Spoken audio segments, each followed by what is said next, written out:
पापा, आपने कल आनंद योग के बारे में बताया था और हर जगह हर बार तो आप जो हैं वो ध्यान पर जोर देते हैं, ऐसा क्यों? सरिता, ऐसा है कि जब हम इस अध्यात्म के विषय में हमको थोड़ा इंटरेस्ट आया तो वो ध्यान शब्द से ही आया, क्योंकि 80 के दशक में हमने शिलांग में स्वामी चिन्मयानंद जी से इसके बारे में सुना था कि बहुत ध्यान है क्या, क्लियर हुआ था, लेकिन इसको करें कैसे ये नहीं क्लियर हुआ था। तो ये प्रश्न रह गया था। इसका उत्तर हमें गृहस्थ संत यशपाल जी महाराज के प्रवचन में मिला और उन्होंने ध्यान करने का जो तरीका गृहस्थियों के लिए बताया उसका नाम आनंद योग रखा। जब पहली बार ये शब्द हमारे संज्ञान में आया तो हमें बड़ा अजीब सा लगा कि इतने योग हैं, ज्ञान योग, भक्ति योग, सांख्य योग, क्या क्या योग हैं, अब ये कहाँ से आनंद योग आ गया। लेकिन बाद में आज हम इस निष्कर्ष पर पहुँचे हैं कि आनंद योग जो है ध्यान करने का सर्वश्रेष्ठ मेथड है, क्योंकि इसमें कोई समय नहीं देना होता है। नहीं तो आप जाइए मेडिटेशन सीखिए और कोई 6 घंटे 7 घंटे 10 घंटे ध्यान की बात करता है, तो सारा समय तो ध्यान सीखने और उसका आनंद लेने में चला गया।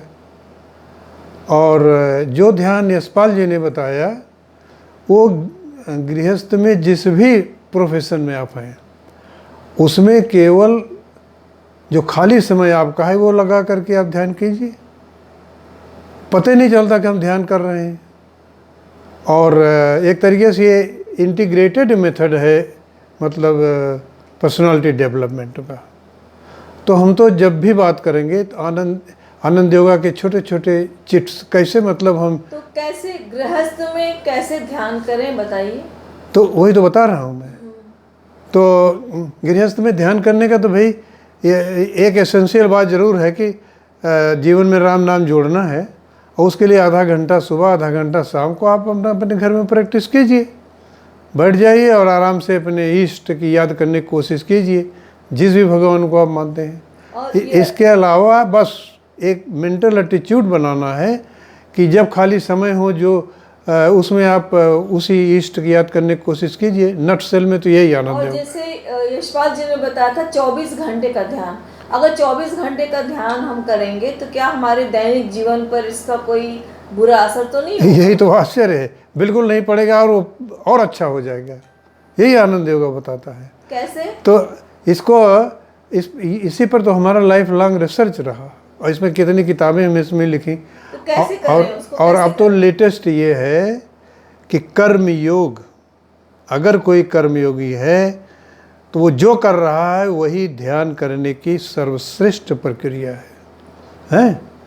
और बिना जाने ही वो 24 घंटे ऐसे ध्यान की अवस्था में रहता है कि उसका काम तभी तो उसका नाम हो जाता है कि इन्होंने ये किया वो किया। कैसे याद करें 24 घंटे का? हाँ, तो वो धीरे धीरे ऐसे बात करते करते मतलब पता चलेगा कि कैसे होता है। मैं इसको अनुभव आधारित बताने की कोशिश करूँगा कि how it is the best method of ध्यान, मतलब गृहस्थ वाला जो आनंद योगा का है।